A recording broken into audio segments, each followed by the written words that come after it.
After a whole month without seeing her husband come crawling back and beg, the CEO wife, busy spending time with her first love, finally sensed something was wrong. She asked her assistant, "I signed the divorce papers on purpose to show him he's replaceable. Didn't he make a scene?" But the assistant looked totally confused. "Boss, Mr. Gu divorced you 2 months ago. You didn't know?" Only then did Su Mingyao remember. 3 months ago, when she forced me to divorce her for her first love for the 99th time, I just smiled and signed. But Su Mingyao just looked at me with contempt. She thought I was bluffing again, then went back to her room like nothing happened, and kept up the Cold War. Even worse, just to get under my skin. She moved in with her first love with our daughter. But I didn't get mad at all. I took the divorce papers and went straight to the courthouse. "Mr. Gu, this divorce agreement is valid. Once it's signed, your marriage will be legally dissolved in 1 month." I sat at my computer and contacted legal aid. Once I got the answer I wanted, I thanked them and logged off. I limped to the door and opened it. A stack of photos dropped from the top of the frame, and the sharp edges cut my cheek. I stared blankly at the family photo. My wife, Su Mingyao, was smiling brightly with a tenderness I'd never seen before we got married. The daughter I'd raised for 5 years, Yaya, looked so happy it was practically spilling over. The joke was, the man in that family photo wasn't me. It was Song Yuchen, Su Mingyao's first love. Obviously, Yaya put it there as a prank. Ever since Song Yuchen came back 6 months ago, I felt like dead weight in this house. Today is my birthday, and our 5th wedding anniversary. Su Mingyao picked a fight over nothing, told me to stay home and reflect, then left with our daughter. Later, I saw on Song Yuchen's social media that the 3 of them had gone to an amusement park and were having a blast like a real family of 3. In the photo, Su Mingyao, who's normally a total clean freak, was kneeling on the ground fixing Song Yuchen's pant leg. That image felt like a knife going straight through my heart. It hurt so bad I could barely breathe. I gave everything to this family only to end up paving the way for someone else. The thought left me overwhelmed with bitterness. I sat at the table, watching the candles on my birthday cake burn all the way down. Then my vision went black. I don't know how much time passed before the living room lights suddenly came on. Su Mingyao and Yaya walked in. The moment she saw me, disgust flashed across her eyes. Su Mingyao threw the gift box in her hand at me and snapped, "Who told you to cook with lard? You know I eat light. Don't let it happen again. This is your birthday gift." Then she lifted her chin and waited for me to thank her. I glanced at the box and laughed bitterly. The so-called gift was just a freebie watch. The one that actually cost money, Song Yuchen had already shown off on social media. A Patek Philippe XL. When Su Mingyao saw I didn't react, she lost it. "I bust my ass outside making money for this family. You don't help with anything and now you're giving me attitude? I should have never married a loser like you. You're sleeping in the storage room tonight and don't expect my forgiveness until you admit you were wrong." Then she stormed off into the room. Yaya giggled, dumped the cake on my head and said proudly, "I went to the amusement park with Uncle Song today. It was so much fun. You're just the nanny who takes care of me. Hurry up and divorce my mom and get out." I looked at the daughter I'd raised so carefully, the one I'd panic over if she even got a tiny scrape. Now she didn't even bother hiding how much she hated me. A chill ran through me. Wolves as cubs really can't be tamed. Yaya hadn't always been like this. How could a 5-year-old know all this on her own? Ever since Song Yuchen came back 6 months ago, he'd been secretly teaching her how to torment me. But what chilled me the most was Su Mingyao's reaction. She knew exactly how much I'd done for this family, yet she still let our daughter talk to me like that. Seeing that I still didn't react, Yaya laughed and said, "Uncle Song was right, you really are useless, you don't even get mad. Serves you right." Then she skipped back to her room. The living room went quiet again. I still didn't say a word. There was no point hoping for anything from that heartless mother and daughter anymore. I slowly got up and limped to the tiny storage room by the stairs. It was the only place in this house where I had any freedom, because those 2 never came in here. I tossed Su Mingyao's gift straight into the trash, then pulled a document out of the drawer. Last week, Su Mingyao and I got into a huge fight over Song Yuchen. Right there on the spot, she threw a divorce agreement at me. She was so sure I couldn't leave her, so she kept finding ways to humiliate me, and Yaya played right along. This time I finally understood. A cold stone will never warm up, and an ungrateful wolf is still a wolf. I picked up the pen and signed the papers in one clean motion. My wife, my daughter, this whole family. I don't want any of it anymore. The obsession that had been weighing on me for 7 years was finally gone, and my body felt lighter. I used to lie awake every night, but now all I felt was sleepiness. Too bad, right when I was about to fall asleep, a hand landed on my waist and started gently rubbing it. I opened my eyes and saw the desire in Su Mingyao's eyes. I knew what she wanted. I was always the one who made the first move before, and Su Mingyao would just go along with it, annoyed. But now that she was finally the one initiating, I felt nothing. My body didn't respond at all. The woman in front of me felt cold as ice. Su Mingyao frowned and asked, "What's wrong with you?" I moved her hand away and closed my eyes again. Su Mingyao was shaking with anger, like she had just been humiliated. She snapped, "Are you still mad about what happened earlier? I already explained it. Yun Yichen is in the past. Why are you still hung up on it?" The only response she got was my slow, steady breathing. In the dim storage room, Su Mingyao's eyes burned with rage. She gritted her teeth and said, "Don't push it! Next time, don't come begging me." Then the door slammed shut, and I didn't react at all. I wasn't like before. When the second Su Mingyao got upset, I'd panic, try to please her, and even beg for forgiveness. Now that I'd let go of that obsession, her emotions couldn't control me anymore. That night, I slept like a rock. For the first time in 7 years, I finally got a good night's sleep.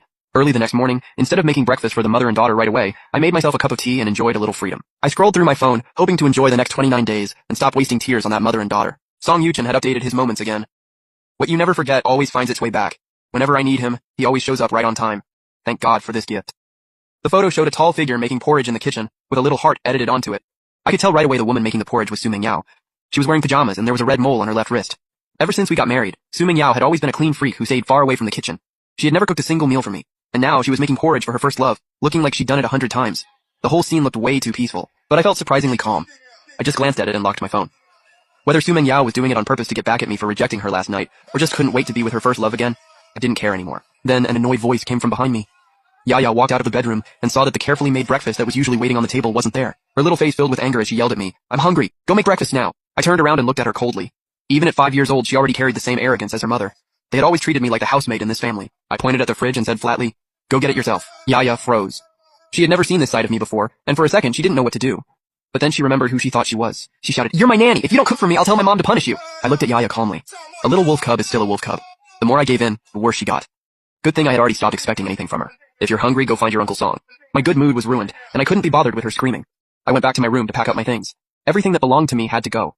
I was making room for Yun Yichin. Over the years, Sumeng Yao hadn't given me many gifts, but even the cheap little things I used to treasure like they meant everything. Now they just made me sick. I packed all those gifts into a bag and walked out of the villa, only to run into Sumeng Yao, who had just come back after being out all night.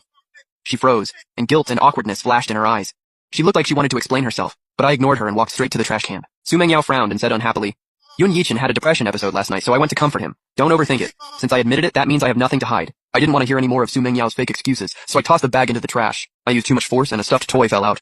Sumeng Yao recognized it immediately. Her face changed, and she asked in disbelief, "What do you mean by this?" For some reason, my silence made her feel a strange sense of panic. My expression didn't change. I smiled and said, "It's gotten moldy. Leaving it in the house will just breed bacteria. It's not good for your health, so I threw it out." Sumeng Yao looked confused, but she didn't think too much about it and just went inside.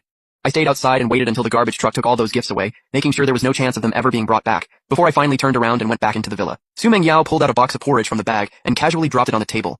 Then she said, "I did overreact yesterday, but you shouldn't have made things hard for Yichin. I made this porridge for you myself. Finish it, then go apologize to him." Sumeng Yao had never lifted a finger around the house. She clearly thought I'd be so touched I'd cry. I just stared at that bowl of cold porridge and laughed at myself inside. How pathetic did I have to be for her to treat my dignity like trash? This was just Yichin's leftovers. Sumeng Yao brought them to me like some kind of reward. I looked at it calmly and said nothing. Sumeng Yao looked annoyed and snapped, "I'm already giving you an out here. Don't be ungrateful. I'm already stressed out enough making money every day. Can you stop making a scene at home and act like you've got some perspective?" I said flatly, "I'm allergic to seafood." Sumeng Yao froze. She finally remembered, and a flash of embarrassment crossed her face. But the second she saw the look on my face, she got mad again. "So what if you're allergic to seafood? It's not gonna kill you. Why are you so high maintenance?" When she saw I still wouldn't back down, like I didn't know when to quit, she completely lost it. She grabbed the porridge and forced it into my mouth. I didn't expect her to go that far. I'd already swallowed a good amount before I threw up on the floor. My seafood allergy is severe. Even a tiny bit can trigger a reaction. By then, I could barely breathe. I was lying on the floor in agony. My throat was swelling up with blisters and my skin was breaking out in hives. Sumeng Yao sneered. "What? Are you pretending now? Always trying to play games with me. You think you're some handsome guy like Yichin? You're just an old, crippled loser. I'm handing you a way out, so take it. Otherwise, I'll kick you out of this house, and no amount of begging is gonna help. Mom, get revenge for Uncle." Yaya walked up and kicked me, grinning like it was the funniest thing in the world. Sumeng Yao said coldly, "Pull this again and don't blame me for turning on you." Sumeng Yao left with our daughter without even looking at me. The villa went silent. Outside, the hum of the engine sounded like a death sentence. I started suffocating, and with the last bit of strength I had, I finally called 911. I held on for more than 10 minutes before blacking out. When I woke up, I was in a hospital room. The sharp smell of disinfectant told me I barely made it. Thinking about how Sumeng Yao left without a second thought and dumped me on the floor to die. Even though I'd already given up on that mother and daughter, it still hurt so bad I could barely breathe. Still, there was one good thing. In 28 more days, I'd finally be free. I could go somewhere far away from that vicious mother and daughter, somewhere by the ocean, somewhere warm and peaceful, and finally live like a happy person. I was in the hospital for 3 days, and Sumeng Yao didn't call once. I wasn't heartbroken. Honestly, I was relieved. No more waiting on that cold-hearted mother and daughter. No more looking at that disgusting little fake family of 3. Honestly, it felt pretty good. When the doctor said I could be discharged, I actually didn't want to leave. If I could have stayed another 20-something days, I could have walked out of here and straight out of this city. When I got home, the whole villa was empty. Milk on the floor had gone sour, the air reeked, and the bloodstains left behind had turned dark. It was hard to look at. Then it hit me. Sumeng Yao had taken our daughter to be with her first love, and they hadn't come home for days. No wonder she hadn't contacted me. This was her usual move. Anytime I didn't do what she wanted, she'd disappear for a few days and wait for me to come crawling back. I thought about the twisted look on her face when she forced that seafood porridge into my mouth. It was like the image was burned into my mind. It made me realize just how ugly a person can really be. Then Song Yichin updated his social media again. He posted a photo of the 3 of them walking on the beach hand in hand, looking like some perfect little family. If this had happened before, I probably would have lost my mind with jealousy. But now, I felt absolutely nothing. Those 3 were made for each other. Once I leave, I just hope they stay locked together and don't ruin anyone else's life. I had just locked my phone when I got a voice message. "Yaya, you came to the beach with Uncle to relax. If your dad finds out, do you think he'll get mad?" It was Song Yichin's voice. "He's just an ugly nanny. He has no right to control me. All the other kids at kindergarten have tall, handsome dads. My dad's a cripple. He's embarrassing." Yaya's voice was full of hatred. "So who do you like more, Uncle or your dad?" "Obviously Uncle Song. I wish my dad would hurry up and get divorced and get out of this house so Uncle Song can be with Mom. Mom actually likes you a lot. I like you too. Uncle Song, can you be my new daddy?" Song Yichin pretended to hesitate. "That wouldn't be good, would it? If your dad heard that, it'd break his heart." Yaya let out a cold laugh. "Good. He should die. He only lost a leg trying to save me. It would have been better if he'd just been run over completely." I was already disappointed in my daughter, but hearing those vicious words still sent a chill through my whole body. She sounded so young, still childish. So how could she be that cold, that cruel? Then Song Gichin sent another voice message. Meng Yao and your daughter's hearts are with me now. How do you still have the nerve to stay? Just get lost. My heart was already shattered, so his taunting didn't move me at all. I didn't break down the way he clearly wanted me to. I just calmly gathered the gift I prepared for Yaya and tossed it straight into the trash. The woman who almost got me killed didn't care whether I lived or died. She ran off to Sonya with her first love like nothing happened. And the daughter I'd raised for 5 years cursed me to die just so she could get herself a new dad. I glanced at my ruined left leg and laughed at myself. Maybe this was karma for being the ultimate simp. I checked the date. There were only 20 days left until I was finally free. For those 20 days I was going to treat myself right. I traveled around and saw a lot of the city. I drifted down the Liujiang River, visited Liuhu Temple, and even went up Yunding Mountain to watch the sunrise. Standing on a boat moving across the river, taking in the scenery, I felt something I hadn't felt in years. That's when I realized my old life had never really been living at all. I'd just been treated like a servant. But time, life, death, none of that was ever really mine to control. After coming back from Yunding Mountain, I picked the most expensive lakeside restaurant I could find. All these years of marriage, Su Mengyao had looked down on me for being disabled, like I wasn't fit to be seen in public. But when I helped her rebuild her career, I'd managed to save quite a bit of money, and I even owned 5% of the company. I took the best window seat in the place, and enjoyed the lake view and the food. For once it actually felt like living. But that feeling disappeared the second I saw the three of them walk in. As soon as Su Mengyao and the others showed up, they drew almost everyone's attention. The two of them looked like the perfect couple, and with that cute little kid in the middle they really looked like a family. Maybe they came to places like this all the time, because they seemed to know a lot of people. Before long, they joined another table. So this is Mr. Su? Wow, your husband's really handsome, you never bring him around. What, scared someone's gonna steal him? Su Mengyao blushed a little and quietly glanced at Song Yichin, but she didn't deny it. Song Yichin chatted with everyone like he belonged there. He was smooth, well-spoken, and his looks only made people like him more. Yaya kept backing him up too, calling him dad over and over. The three of them soaked in all that praise like they were a real family. Su Mengyao never noticed me sitting not far away. I watched the whole thing quietly, with no real reaction at all, gently swirling my glass. They'd just gotten back from Sonya, so I figured they must have had a great time. I thought about leaving, but somehow that would have made me look like the other man, so I stayed where I was and looked out at the view. After Song Yichin finished making the rounds, he suddenly spotted me. His eyes lit up, and he leaned over to whisper in Su Mengyao's ear, "These past few days, thank you. Without you, I honestly don't know what I would have done."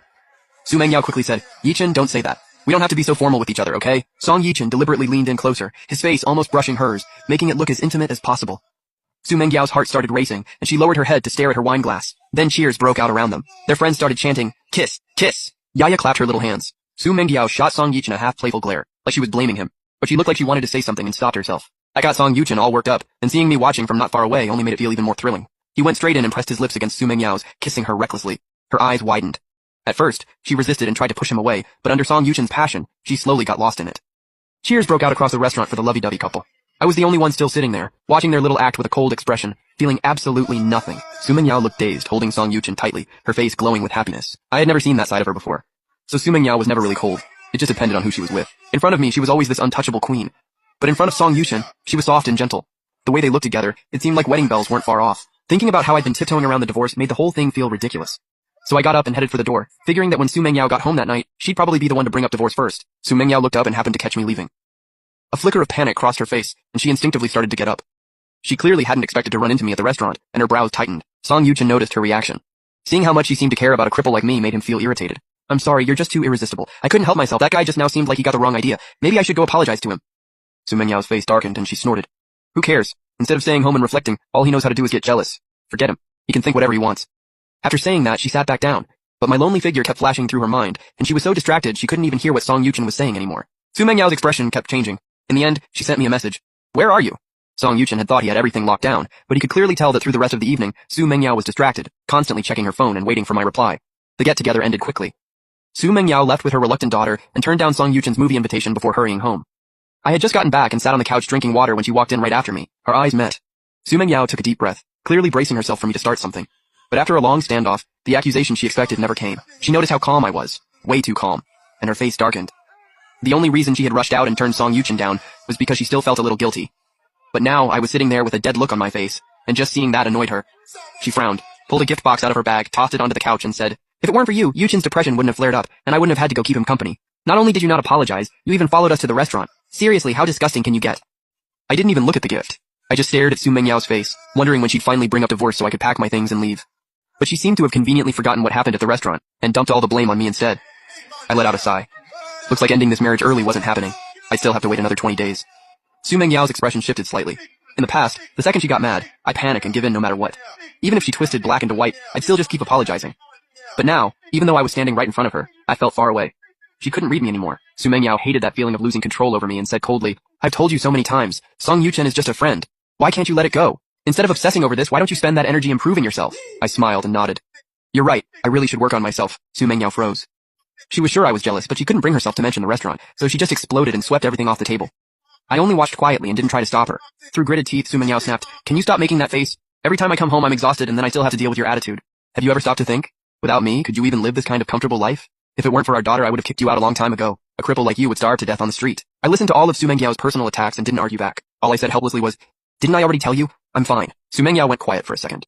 In her mind, I was obviously throwing a fit, and the fact that she'd rushed home to explain herself should have been more than enough. Listen carefully. You owe Yuchen an apology. If you don't apologize, you can stay in the storage room forever. Do you know what you look like right now? A sewer rat.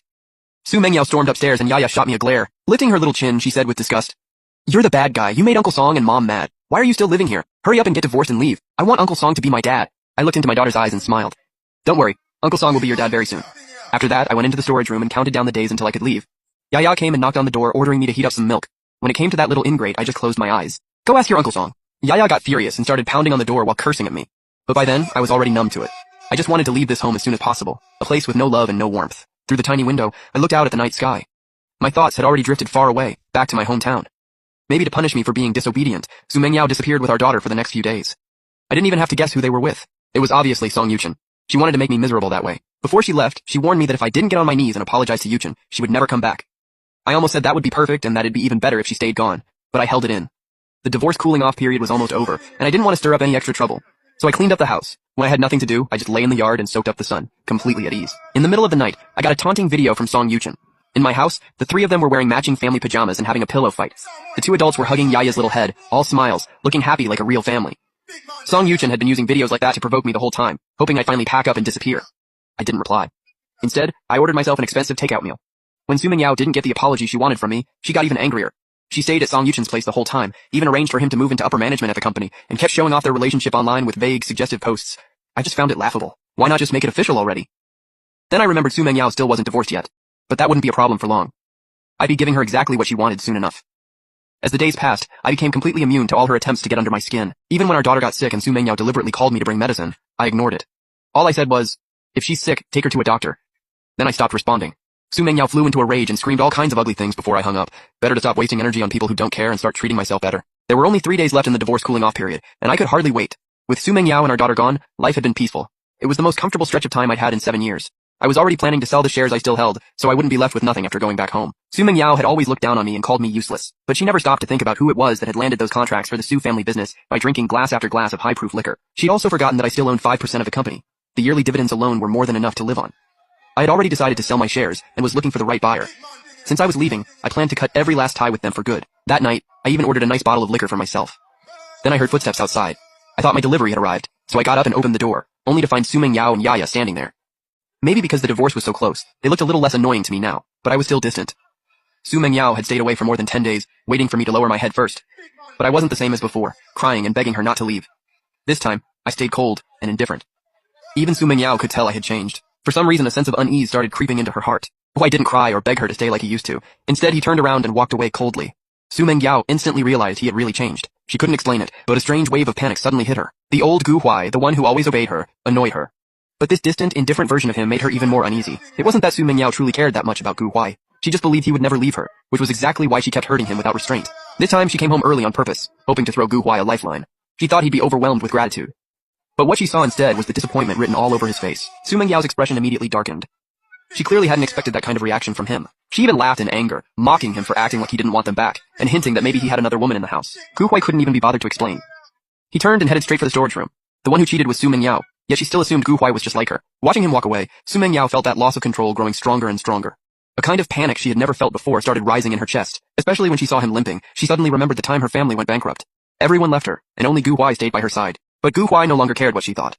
He stayed in the storage room until night, assuming she and her daughter would go see Song Yuchen. But when he came out, he found a full table of food. In the kitchen, Su Mengyao was still busy cooking. She told him the soup would be ready in a minute. Gu Huai froze, his expression complicated. This was exactly the kind of warm family scene he had dreamed of for years but never had. He sat down and looked at the food in front of him, but never picked up his chopsticks. For once, Su Mengyao actually asked if he was okay. Gu Huai calmly reminded her that he was allergic to seafood. But the whole table was filled with seafood, all of it Song Yuchen's favorites. She remembered everything about him, but somehow never remembered Gu Huai.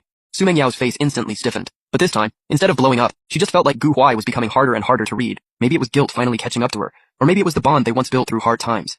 Either way, for For the first time, she held back and didn't make things harder for him. Gu Huai watched all of it and only felt how strange and ironic it was. Even Su Mengyao suddenly holding back felt unfamiliar to him. Then, to his surprise, she even put food in his bowl. Even Yaya looked stunned. She couldn't believe her mom was being this nice to someone she had always treated like a live-in nanny. Then Su Mengyao took out 2 movie tickets, saying she wanted to make up for missing his birthday. Gu Huai just looked at the tickets and didn't take them. He knew exactly what this was. Su Mengyao had sensed something was off, and this was just her usual way of smoothing things over. Just as she was about to say more, footsteps came from outside. Song Yichin showed up at the door with a bag of toys. The second Yaya saw him, she ran over in excitement. She even sweetly called him Dad, twice. That instantly changed Su Mengyao's expression. She quickly stopped Yaya and told her not to say that again. But Yaya stubbornly said she wanted Uncle Song to be her dad, and that she didn't like Gu Huai, the crippled nanny. Su Mengyao's face turned ugly with anger, and she immediately dragged Yaya back to the room to scold her. Song Yichin meanwhile glanced at the movie tickets on the table, his eyes full of jealousy. He started throwing sarcastic jabs at Gu Huai, saying he'd make him see for himself who Su Mengyao really cared about. Gu Huai stayed calm and just looked at him coldly. He even said clearly that he was done fighting and didn't care anymore. But Song Yichin didn't believe a word of it. In his eyes, the only reason Gu Huai was still there was because he couldn't let go of the Su family's money and status. Then Song Yichin smugly revealed the truth, that seafood porridge from last time was brought back on purpose because of him. Hearing that, Gu Huai felt his heart turn cold. Even Song Yichin remembered his seafood allergy, yet Su Mengyao had been used like a weapon against him again and again without even realizing it. Before Gu Huai could say anything, Su Mengyao came back out with her daughter. As if trying to patch things up, she told Gu Huai she had already disciplined Yaya and said she'd still go see the movie with him later. But the second Song Yichin heard that, he panicked and jumped in saying he had come specifically to invite Su Mengyao to a movie. Su Mengyao hesitated. She had already noticed Gu Huai was different, and she was afraid that if she sided with Song Yichin again, she might really lose him. After a brief pause, she still turned Song Yichin down. She said she had already promised Gu Huai, so it would have to wait until next time. With that, she turned and went upstairs to change. That rejection completely threw Song Yichin off. For the first time, he sensed that he might actually be losing his place in Su Mengyao's heart. So he turned to Gu Huai and angrily demanded to know what trick he had used. Gu Huai couldn't care less. To him, fighting over someone like this had long since become meaningless. But the more silent Gu Huai stayed, the more Song Yichin felt provoked, and his expression became more and more unhinged. Then, without warning, he lunged forward and force-fed Gu Huai the seafood porridge. Gu Huai went into a severe allergic reaction almost immediately. His throat started swelling, his body broke out in hives, and he struggled for air as he curled up on the floor in pain. And Song Yichin just stood there grinning as if this was exactly the outcome he wanted. Even worse, he then dropped to the floor and pretended to be the victim. And right at that moment, Su Mengyao came downstairs. Song Yichin immediately started screaming and rolling on the ground. Su Mengyao looked at the 2 men on the floor. One was Gu Huai, covered in hives and barely breathing. The other was her first love, clutching his head and crying in pain. Gu Huai forced himself to remind her that the doctor had already warned him. If he had another allergic reaction so soon, it could kill him. Barely hanging on, he begged Su Mengyao to take him to the hospital right away. At first, she actually nodded. But the moment she pulled out her phone, Song Yichin's cries cut her off again. He acted like he was in unbearable pain, shouting that he couldn't hold on anymore. Then Yaya stepped in too, accusing Gu Huai of provoking Uncle Song on purpose. She insisted Gu Huai was faking it, and begged her mom to take Uncle Song to the hospital first. Hearing that, Su Mengyao's expression completely changed. She glared at Gu Huai in anger, feeling utterly disappointed in him. Any thought of making it up to him disappeared on the spot. In the end, she didn't even give Gu Huai a chance to explain. She took Song Yichin and left, just like that, abandoning Gu Huai where he lay, struggling to breathe. In that moment, staring up at the ceiling, Gu Huai felt the very last bit of light inside him go out. And when Yaya twisted the truth for Song Yichin, he finally gave up for good. But Gu Huai refused to die there. He used every bit of strength he had left to crawl back to the storage room and find the medicine the doctor had prescribed him last time. After that, he called an ambulance and finally blacked out. When he woke up again, the same doctor was standing in front of him. The doctor looked at him and could only sigh, saying, "Young people these days really don't treat their lives like they matter." Gu Huai didn't say anything. He just looked out the window and slowly closed his eyes. By the time the divorce cooling-off period ended and Gu Huai was discharged, Su Mengyao still hadn't called him even once. When he got home, the dried seafood porridge still on the floor looked like a silent reminder of everything that had happened. Without a word, Gu Huai went to the storage room, picked up the bags he had packed long ago, placed the divorce papers on the table, and headed straight for the train station. Sitting in the waiting area, he finally made up his mind to end it all. Then the phone rang. It was Su Mengyao calling to lash out at him. "Gu Huai, you're really heartless. Song Yichin had a depressive episode because of you. You won't even come apologize, and now you're hiding? I'm telling you, if you don't come kneel and apologize, I'm divorcing you." Gu Huai just smiled. "Fine by me." Then a station announcement came on nearby. "Where are you?" Su Mengyao's tone changed instantly, and there was panic in her voice. Gu Huai hung up without hesitation, pulled out his SIM card, tossed it into the trash, and headed for the ticket gate with his luggage. After getting off, Gu Huai couldn't wait to take a cab back to the old house. It was in a small seaside town. His parents had passed away long ago, and the house they left behind was already overgrown with weeds. He hired a crew to fix it up, planted some flowers in his spare time, and after a month the place finally felt warm again. It wasn't as fancy as the villa he used to live in, but this place was completely his. He no longer had to get up at 5 every morning to make breakfast for Su Mengyao and her daughter. He didn't have to cook hangover soup for her in the middle of the night, get punished for using lard in a dish, or have a whole table of food dumped on him just because the little girl didn't like it. Gu Huai lay on his warm bed, staring out at the ocean through the window. Seagulls soared across the sky, and everything felt free. He had never imagined that one day he'd get to live this kind of life, facing the sea, peaceful and open. After moving into the old house, he didn't want to do anything except sleep and make up for all the rest he'd been missing for years. When he woke up, he'd sit in a lounge chair in the yard, sip tea, and zone out at the sky. And just like that, half a month went by. Standing in front of the mirror, Gu Huai looked at himself. His face had color again, and his whole energy was back. Life after leaving Su Mengyao felt amazing. Another half month passed as he adjusted. He started getting up early, doing tai chi and flipping through design magazines. Gu Huai had studied design in school. He once turned down an offer from a well-known design company because of Su Mengyao. Later, after injuring his leg and staying home, he picked design back up and his work slowly started making a name for itself. The moment he signed the divorce papers, Gu Huai had already figured out his next step. Go home and do what he actually loved. That first month wasn't easy. At first, he had nightmares almost every day. He dreamed of going into anaphylactic shock and lying there waiting to die. That suffocating feeling was like a hand clamped around his throat, dragging him back into darkness. It took a while, but eventually, he adjusted. Su Mingyao and her daughter showed up in his mind less and less, until even those memories started fading. He spent a full month healing and getting back to a normal life. And out of that feeling, breaking free and starting over, he created a piece called The Sea. The piece blew up almost right away. Gu Huai turned down every media interview because all he wanted was to create in peace. But as more and more people fell in love with the work, his fame became impossible to hide. His Weibo following jumped by hundreds of thousands overnight. Between his design income and his savings, he now had more than enough to live comfortably. There was one client in particular who really admired his style and kept asking to meet in person. But Gu Huai always refused. Even over the phone, her voice was warm and sincere. She praised his work more than once, and she didn't sound like some cold business person. Even so, when he said no, she didn't get upset. She just said they'd meet when the time was right. One day, Gu Huai was taking his usual walk by the sea when he got a call from the police. Is this Gu Huai? We found your child. The moment he saw the little girl at the station, Gu Huai froze. Then he looked into those clear, hopeful eyes and finally recognized her. He could only smile bitterly. Ever since Song Yichen came back to the country, Su Mengyao had thrown all her attention onto him. She even kept taking her daughter to see him. Over time, Yaya grew more and more hostile toward Gu Huai and stopped listening to anything he said. One day, Yaya saw a little girl selling flowers on the street and tried to snatch them away. After being scolded, she ran straight into traffic out of spite. Gu Huai rushed in to protect her. Yaya got away with just a scrape, but he paid for it with one of his legs. While he was in the hospital, Su Mengyao took their daughter and went off sightseeing with her first love, leaving Gu Huai alone in that cold hospital room to fend for himself. Yaya even cruelly wished he would just die already, so she could have a new dad. And yet, in that darkest stretch of his life, the only person who came to see him was that little flower-selling girl, Annan. After talking with them, he learned that Annan had a heartbreaking life. Her mom was a single mother with late-stage cancer. Every penny they had went into treatment so she could only survive by selling flowers outside the hospital. Annan had never met her father, but after seeing Gu Huai risk his life to save his daughter, she was deeply moved and asked him if all dads loved their children. Looking at her mother's pleading eyes, Gu Huai finally nodded, and Annan instantly lit up. She said innocently, Mom told me Dad went to heaven. It's really, really far away. It's not that he doesn't love me. He's just too busy. After that, Annan started visiting Gu Huai at the hospital all the time. When he was at the lowest point in his life, it was this little girl's kindness that gave him warmth again. The two slowly grew close, and every time he saw that stubborn but hopeful look in her eyes, his heart ached for her. Compared to Yaya, Annan was so thoughtful it hurt. After he got out of the hospital, Gu Huai wanted to keep helping her, but when he went looking near the hospital, he heard devastating news. Annan's mother had died in a rental room, and Annan herself had disappeared. Back then, Gu Huai was still caught up in fighting with Su Mengyao. After searching with no results, he eventually had no choice but to let it go, and now, Annan was standing right in front of him again. The moment she saw Gu Huai, she threw herself at him, hugged him tight, and burst into tears. Dad! Gu Huai stroked her little head, his eyes instantly turning red. He didn't deny it. He just quietly took her home. After asking around, he learned what had happened. After her mom died, Annan had been tricked and almost sold to Southeast Asia by traffickers. Luckily, the gang turned on each other, and she managed to escape. She found a police officer and said her dad's name was Gu Huai, and by pure chance, that trafficking ring's hideout was right there in the same seaside town. Looking at the thin, fragile little girl in front of him, Gu Huai felt like he was seeing himself. Both of them had lost family. Both had been toyed with by fate. It was as if something bigger had pulled them back together. Right then and there, he made up his mind. He was going to adopt Annan. But when he went to start the paperwork, Gu Huai found out things were nowhere near that simple. Because he was single, he wasn't eligible to adopt a girl unless he got married first. Otherwise, Annan could end up being adopted by someone else.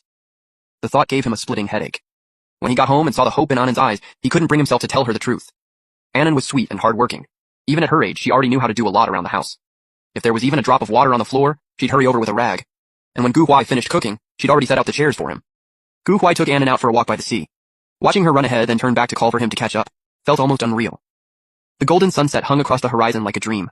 All those moments he'd imagined having with a child, moments he never got to have with Yaya, were finally coming true with Annan. The two of them sat side by side on the beach, watching the sun sink into the sea. It felt like time itself had stopped. Then Annan turned to him with those bright eyes and asked softly, Can I call you Dad? Gu Huai's nose stung, and he gave a quiet nod. Then Annan asked, Are you going to a faraway place called heaven too? Gu Huai gently patted her head and shook his head. Annan instantly relaxed, wrapped herself around his arm, rubbed her little head against him, and called out softly, Dad. At that, Gu Huai finally broke down and cried. He had lost his wife and his daughter. And now, it felt like heaven had finally shown him some mercy and given him a daughter back. But the second he thought about the adoption process, all that relief turned back into helplessness. He couldn't exactly marry just anyone for the sake of paperwork, and for some reason the first person who came to mind was that female client who had always wanted to meet him, but the thought had barely surfaced before Gu Huai cursed himself for being selfish. With the way things were for him now, the last thing he wanted was to drag someone else into his mess. For the next stretch of time, Gu Huai kept creating while taking care of Annan. He also asked a matchmaker to introduce him to a few women, but the second they heard he was disabled, most of them turned him down before even meeting him. He was frustrated, sure, but it never changed his determination to adopt Annan. That day, after drawing seagulls with Annan by the sea, the two of them headed home laughing and chatting. But the moment they reached the house, two people stepped in front of them. Those familiar faces had haunted Gu Huai's nightmares more times than he could count. More than 4 months later, seeing Su Mengyao and her daughter again still made his heart clench.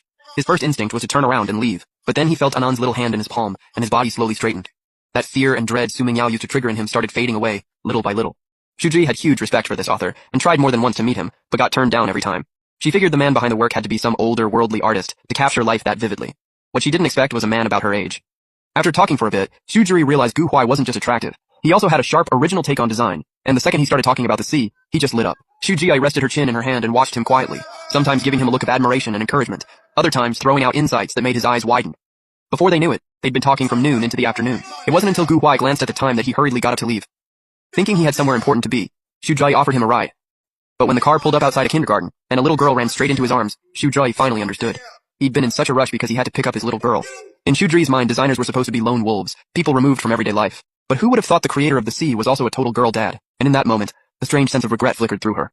If Gu Huai was already married, that was just a shame. The thought had barely crossed her mind before Shujiri panicked. This was their first time meeting, so why was she feeling this way? She forced herself to calm down and stepped out of the car. After Gu Huai introduced them, Anan looked at Shujiri with open curiosity. Then, with the blunt honesty only kids have, Anan asked if this was the new mommy daddy had found for her. Gu Huai was so embarrassed he wished he could disappear on the spot. Shujiri, on the other hand, handled it with total ease. She greeted Anan warmly, swooped her up, and carried her to the car, while Gu Huai could only follow behind awkwardly. Watching the two of them walk ahead side by side, Gu Huai couldn't help drifting into an unrealistic fantasy. But reality hit fast. A divorced man with a disability had no business wanting someone like Shujiri. Back at the little courtyard house, Shujiri played with Anan while Gu Huai worked in the kitchen. Every time he glanced outside and saw them getting along so naturally, he couldn't help but smile. Anan clearly adored Shujiri and didn't want to go to bed until very late. Once things finally quieted down, Gu Huai opened up about Anan's past, and Shujiri felt even more for him. Her feelings only deepened. She couldn't help asking what he planned to do if he couldn't get married in time and wasn't allowed to adopt Anan. Gu Huai looked at Shujiri, and the thought he'd been burying almost slipped out. Shujiri seemed to sense it too and turned away, her ears turning red. Neither of them said it out loud, but in that moment, they both understood. The sea breeze lifted Shujiri's hair, making her look almost unreal, like something out of the night itself. Gu Huai didn't dare stay any longer. Afraid she'd see through him, he got up and left in a hurry. Shujiri watched him practically flee and couldn't help smiling. The next morning, Gu Huai and Shujiri took Anan to kindergarten together. The whole way there, Anan kept glancing back and forth between them, clearly up to something. Gu Huai was about to cough and tell her to behave, but Shujiri just smiled and patted her head, her eyes full of affection. But once they got back home, the mood turned a little awkward. It wasn't as easy and natural as it had been the day before at the cafe. Shujiri only stayed at the little courtyard for 2 days before leaving. On the day she left, Gu Huai didn't want her to go, but he also knew they came from completely different worlds, so he didn't dare hope for much. The second Shujiri was gone, Anan sadly asked if Auntie Shu would ever come visit again. For a moment, Gu Huai had no idea how to answer that. He couldn't bear to hurt the child, so he forced a smile and said, maybe tomorrow, or maybe never again. Life slowly settled back into its usual routine, but Gu Huai still had a clock ticking over his head. There were less than 2 weeks left before the adoption deadline. If he couldn't find someone to marry, Anan would be sent to an orphanage, and that was something he could never accept. So he kept going on blind dates. But reality kept humiliating him. The moment people saw his limp and realized he had a child with him, most of them didn't even think he was worth talking to. That day, just like always, he was about to take Anan to school. But the second he opened the door, he saw Su Mengyao and her daughter standing outside. A month had passed since the last time they met, yet when they showed up again in this seaside town, all they got from Gu Huai was the same cold disgust. Beside her, Yaya shrank back and softly called him Dad. Gu Huai just let out a cold laugh and turned to shut the door. He didn't want to give them even the slightest chance. Seeing that, Su Mengyao hurriedly reached out to stop the door and begged Gu Huai for a few minutes, saying she only wanted to talk. But to Gu Huai, this mother and daughter were already the darkest part of his life. After everything he'd been put through that past year, he'd finally learned that the first person he needed to protect was himself. No matter what Su Mengyao said, there was no way he was going back. Gu Huai glanced at the time and coldly told her she had 2 minutes. He had someone to pick up. Su Mengyao looked around the courtyard and for once her voice was soft. She admitted she had gone too far last time. She said this place was actually nice, that Gu Huai always knew how to make a home feel warm. But without him, the house they used to share had turned cold, empty, and lifeless. Gu Huai just let out a cold laugh and said he had zero interest in going back to be their servant again. That hit Su Mengyao hard. Her eyes reddened immediately, and she shook her head over and over, like she'd finally dropped all her pride and just wanted Gu Huai to understand that she'd never truly seen him as a servant. She rushed to explain that she'd been the one in the wrong all along, that she was the one who never knew how to cherish him. It wasn't until he left that she realized she couldn't live without him. She even said she cut Song Yichin out of her life for good, and had already taught Yaya a hard lesson, all in hopes that Gu Huai might give her one more chance. Looking at Gu Huai, Su Mengyao's eyes were filled with hope and desperation. She finally admitted that she had been too slow to see it, and that the person who truly fit her best had always been him. She even begged him to come home, saying both she and Yaya needed him and promising that this time she'd make it up to him. Seeing Su Mengyao standing there so careful and fragile, Gu Huai suddenly thought of the girl she used to be, back when she was on the verge of losing everything, and seemed so heartbreakingly helpless. And just like that, his mind was pulled back 10 years. Back then, they had gone to the same college, but they came from completely different worlds. Gu Huai was just an ordinary kid from a seaside town, while Su Mengyao was a rich girl, adored by everyone, with the campus heartthrob Song Yichin right beside her. But all it took was one small kindness. On freshman orientation day, Su Mengyao had helped Gu Huai once, and that was enough for him to fall for her. He kept those feelings buried the whole time they were in school, until after graduation, when the Su family suddenly went bankrupt and Su Mengyao fell into severe depression. Back then, Gu Huai didn't hesitate for even a second. He turned down a high-paying offer from a major company just to stay by Su Mengyao's side and get her through the darkest period of her life. To help the Su family get back on their feet, Gu Huai gave almost everything he had. He drank himself into gastric bleeding to close small contracts, got 3 ribs broken while shielding Su Mengyao from debt collectors, and even handed over every penny his parents had left him. Those 2 years felt like half a lifetime to Gu Huai, and in the end, it was that almost self-destructive devotion that finally moved Su Mengyao enough to choose him. What he never expected was that, after 7 years of loving her and 5 years of marriage, all he would get in return was a body covered in scars. Twice he had nearly died in that house, and the source of all that pain was the mother and daughter standing right in front of him. That was why Gu Huai couldn't bear to think about the past. He knew the second those old wounds were ripped open, the pain would come flooding back. He thought divorce would finally let him start over, but Su Mengyao still refused to let him go. Right then, Su Mengyao noticed something was wrong and panicked, asking if he was okay. But Gu Huai shoved her away and snapped, telling her not to touch him. In an instant, all color drained from Su Mengyao's face.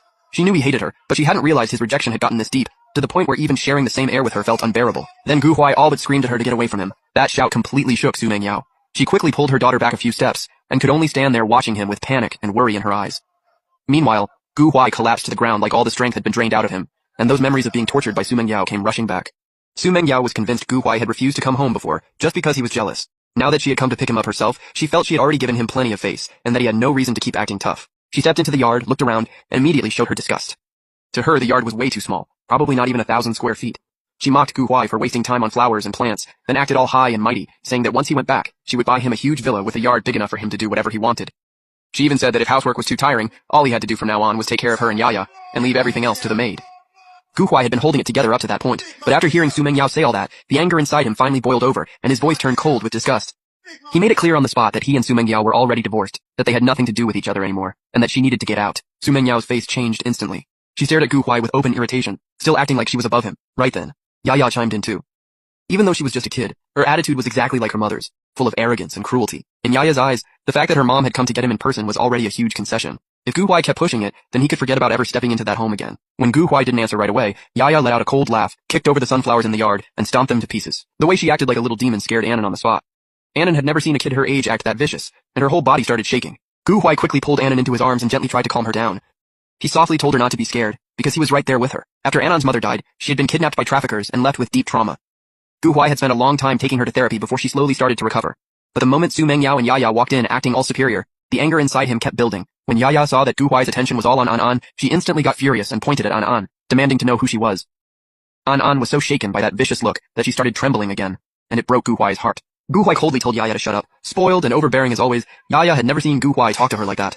She exploded on the spot, like a firecracker getting lit. Her eyes turned red as she lunged at An, clawing and screaming, trying to drag her out of Gu Huai's arms. She looked like a little leopard completely out of control. Seeing that, Gu Huai quickly dodged while holding An. Yaya cursed Annan as some random little brat and screamed at Gu Huai to put her down right now and stop holding her. She glared at Annan, then turned and screamed at Gu Huai. In Yaya's mind, Gu Huai was her nanny and hers alone. He was only supposed to be nice to her, not care about anyone else. She even called him a cripple again, just to humiliate him. Gu Huai stared at the out-of-control Yaya with a cold face, listening to every word hit like a knife, but she still wouldn't stop and kept pushing him for an answer. At that point, Gu Huai finally snapped and slapped Yaya across the face. The sharp crack echoed through the yard, leaving both Su Mengyao and Yaya stunned. Su Mengyao was shocked and furious. She demanded to know if Gu Huai had lost his mind, asking how he could hit his own daughter over an outsider. Yaya was rattled by the icy look in Gu Huai's eyes and burst into tears. Gu Huai took a deep breath, but his voice only got colder. He fired back and asked what kind of daughter calls her own father a nanny and a cripple. Then he finally said everything out loud. From the day they got divorced, he was no longer a servant to the Su family, and definitely not some piece of trash they could control whenever they felt like it. He also warned Su Mengyao that if she didn't raise Yaya properly, that kind of kid was going to get herself into serious trouble one day. Gu Huai made one thing clear for the last time. They were divorced, and Su Mengyao had no right to order him back. He also shattered her arrogance, saying it was because of him that the Su family had been able to rise again in the first place. In the end, he gave her only 2 options. Leave now, or he would call the police. Su Mengyao stood there staring at him, feeling like something had slammed into her chest. For the first time, she truly realized that Gu Huai might really be leaving her. Over the past 7 years, his love for her had been so absolute that she had never once believed he would walk away. In Su Mengyao's mind, no matter how badly she treated him, Gu Huai would never actually leave. But right now, his indifference felt like a wall of distance between them, and for the first time, she felt what it meant to lose control of him. Su Mengyao had always been proud, especially when she was around Gu Huai. She liked feeling superior to him, but now panic spread through her whole body, her face turned pale, and even the way she spoke became sharp and harsh. She immediately started scolding him, saying he had gone way too far. First he vanished for months without a word, and now he was even hitting his own daughter. In her eyes, all of Gu Huai's resistance was just childish drama, all meant to force her to come get him herself.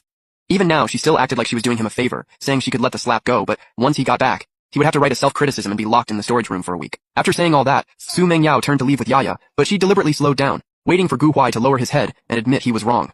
But even after she walked outside the yard, he still showed no regret at all.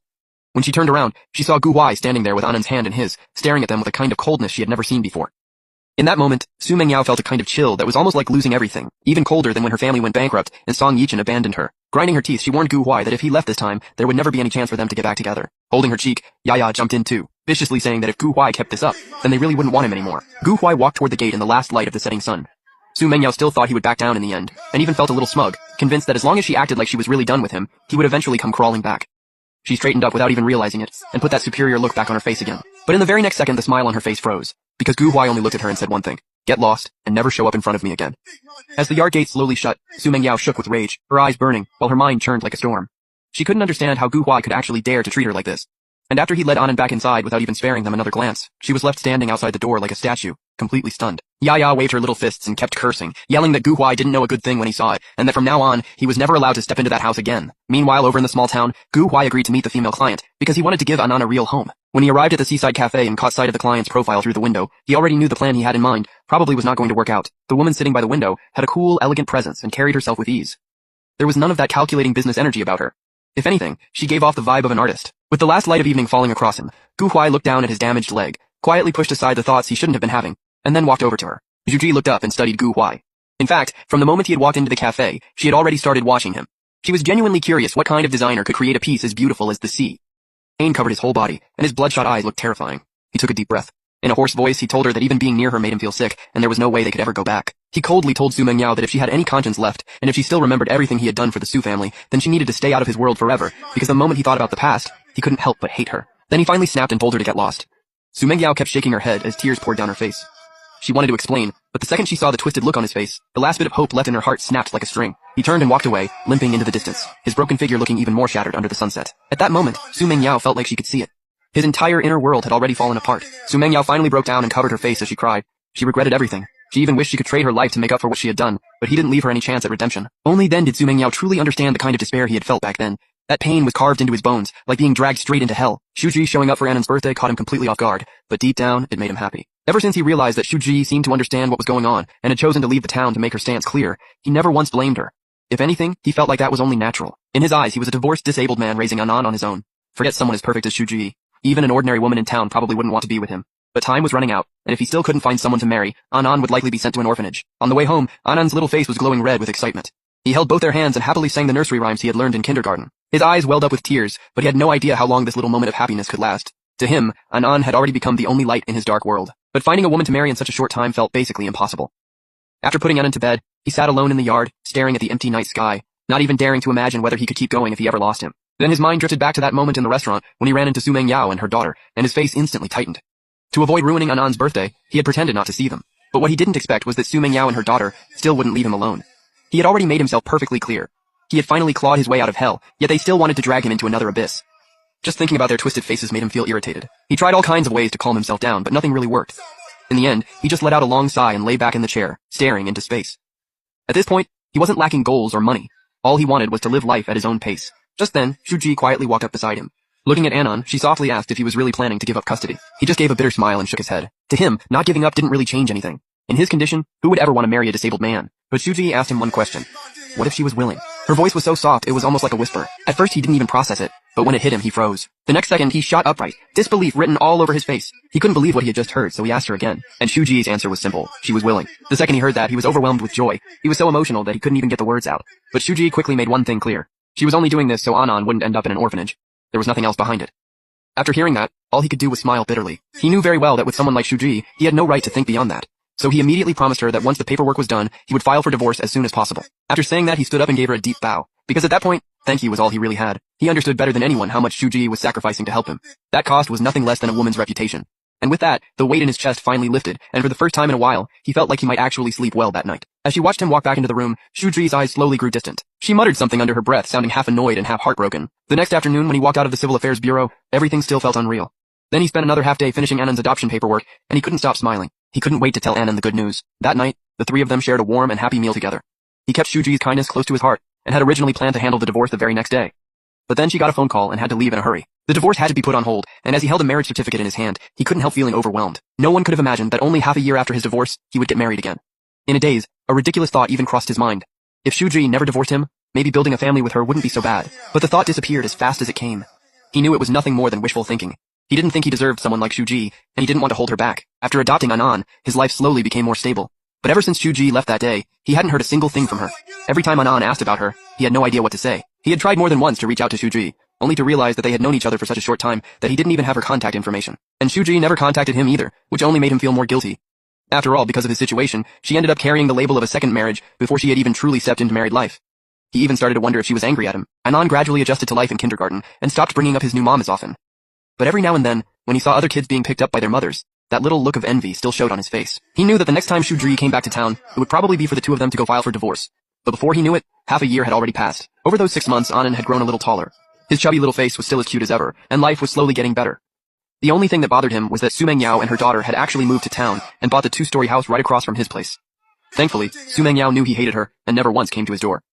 What really surprised him was Yaya. It was like she had become a different person. She seemed to understand that she had done a lot wrong before, so she would shamelessly come into the yard, sit on a little stool, and quietly do her homework. And he stopped trying to chase her away. After all, she was still his biological daughter, so he silently allowed her to come and go. Even so, her change still caught him off guard. It was obvious that over the past 6 months, Su Mengyao had put a lot of effort into raising her daughter. At the very least, Yaya was no longer arrogant like before, and she had stopped calling him a nanny or a cripple. Yaya had tried several times to call him dad, but he never responded, and eventually she didn't dare say it anymore. From that point on, Su Mengyao started dropping her daughter off in the yard almost every day before heading to work alone. When he saw that Yaya wasn't making a scene and was actually being very well behaved, he couldn't help but feel emotional.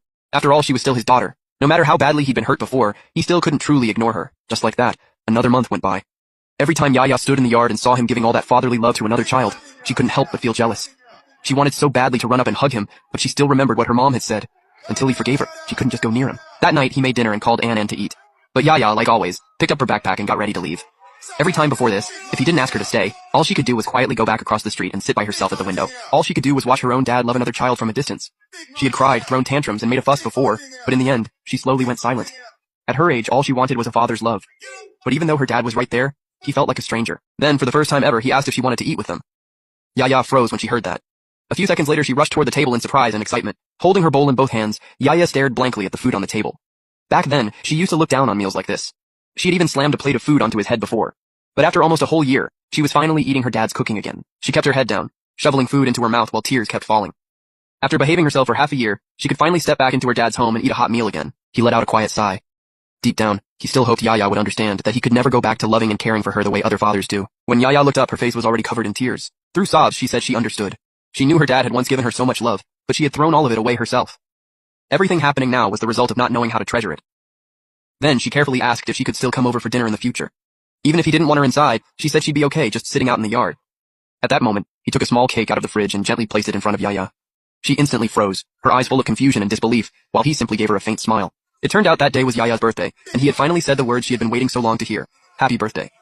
Yaya bit her lip and stared at the birthday cake in front of her. Then her emotions completely broke loose. She threw herself into his arms and burst into heartbreaking sobs.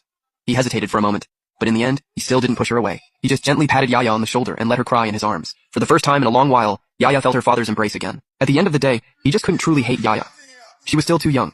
She had only been used by the adults around her to hurt him, so he could choose to forgive her. But when it came to Su Mengyao, he couldn't be that forgiving.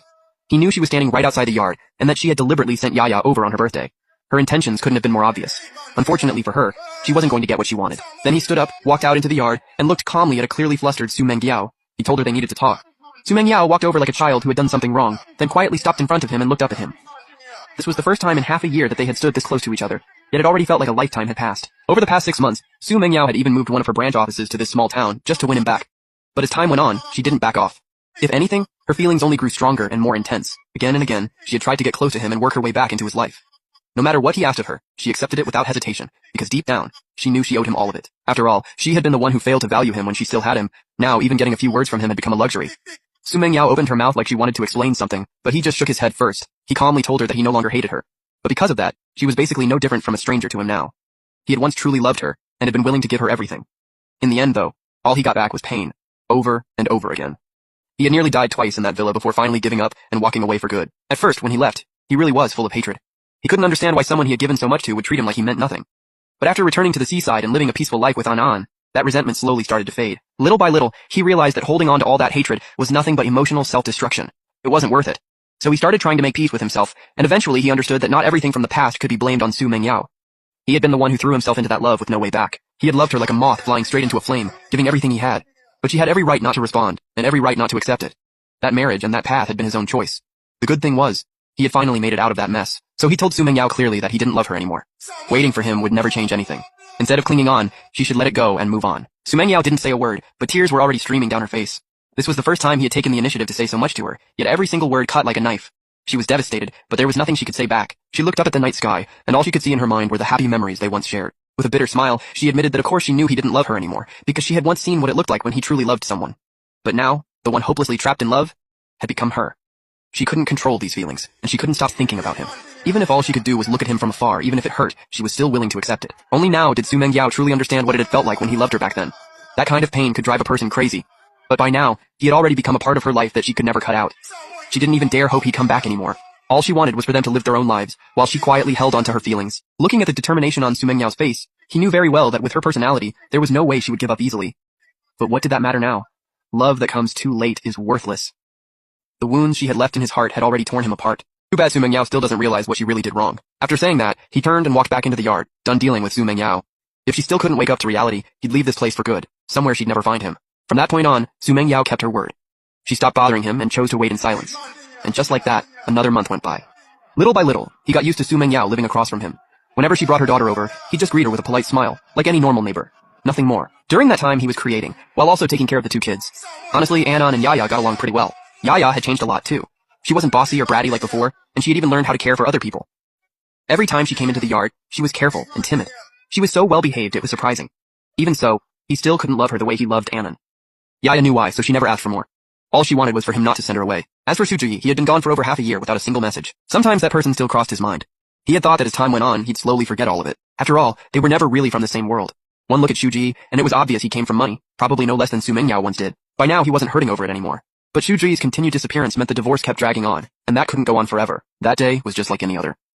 After putting Anon to bed, he walked Yaya back across the way.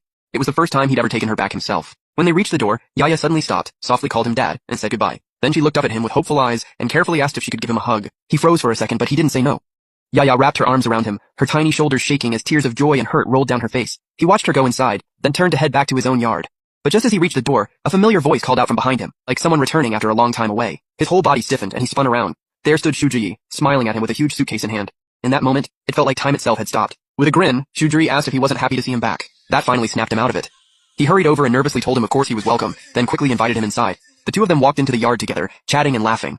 Meanwhile, in the two-story house across the way, Su Mengyao stood by the window, slowly closed her eyes, and let the tears run free. Yaya looked at her mom, let out a soft sigh, and gently told her not to be sad anymore, because at least she still had her. But the bitterness in Su Mengyao's heart didn't fade. Regret kept flooding in, but even then, what could she really do? Late that night, Su Mengyao was still standing in her upstairs room, staring at the two people in the yard across from her, almost like she was torturing herself by refusing to look away. Right then, his face carried a smile she would never see again, and his eyes were shining with the light she'd already lost. The two of them really did look perfect together. Out in the yard, he and Shuji sat side by side, and for a moment, neither of them said a word. In the end, he was the one who broke the silence, asking if Shuji had come back to finalize the divorce. But Shuji shot back with a question of his own. Did he really want that badly to divorce him? He was caught off guard and quickly shook his head, saying that wasn't what he meant. He just felt bad for holding Shuji back for so long, and he didn't want to keep dragging things out and stop him from moving on. Hearing that, Shuji let out a quiet sigh, and asked if he really wasn't curious about where he'd been for the past 6 months, and what he'd been doing. Truthfully, he'd wanted to ask for a long time. He just always felt like it was too personal to bring up. Then Shuji finally told him the truth. He had spent the last several months expanding business in Europe. Also, he could gain enough power and say in his own life that his family would never be able to interfere with his marriage again. Hearing that, he went completely still. Deep down, he could already sense what Shuji meant, but he still couldn't quite believe it. It all felt too unreal, like something that could never actually happen. But Shuji just gave him a playful smile, and calmly told him that from now on, his marriage would be his own decision. At that moment, his palms were sweating from nerves. Shuji looked straight into his eyes, and softly asked if he believed in love at first sight. No matter how slow he might have been, he understood now. This was Shuji confessing to him. Everything felt dreamlike and unreal, and Shuji had already stepped right up in front of him and held out a hand. With a serious look on his face, Shuji told him, from here on out, let's take care of each other. In that instant, his eyes turned red. A love he thought had long burned out suddenly came roaring back to life. The moonlight spilled over them like water, soft and quiet, while the full moon hung high above, and the distance between them slowly disappeared. Winter by the sea wasn't all that cold, but there was still a little chill in the air. Then spring came, life started blooming again, and he and Shuji finally made their relationship official. They may have already been legally married, but it was only after that one line from here on out, let's take care of each other, that their real life together truly began. From then on, Su Mengyao left the town, and never came back. Later, Yaya quietly told him that her mom hadn't dared to stay, because she was too jealous of him and Aunt Shu being together, and she was afraid that jealousy might drive her to do something irrational. But after hearing all that, he felt almost nothing. To him, Su Mengyao was already part of the past, someone who couldn't stir up even the smallest ripple in his heart anymore. The truth was, she had probably known how this would end a long time ago. She just couldn't let go. The moment he chose divorce, there was no way the two of them were ever going back. On this day, Shuji had his arm linked with his as they walked together along the beach. In the glow of the setting sun, both of them were wrapped in warm golden light. At last, he had found the right person to spend his life with. Facing the ocean, with spring in the air, this was probably what happiness really looked like.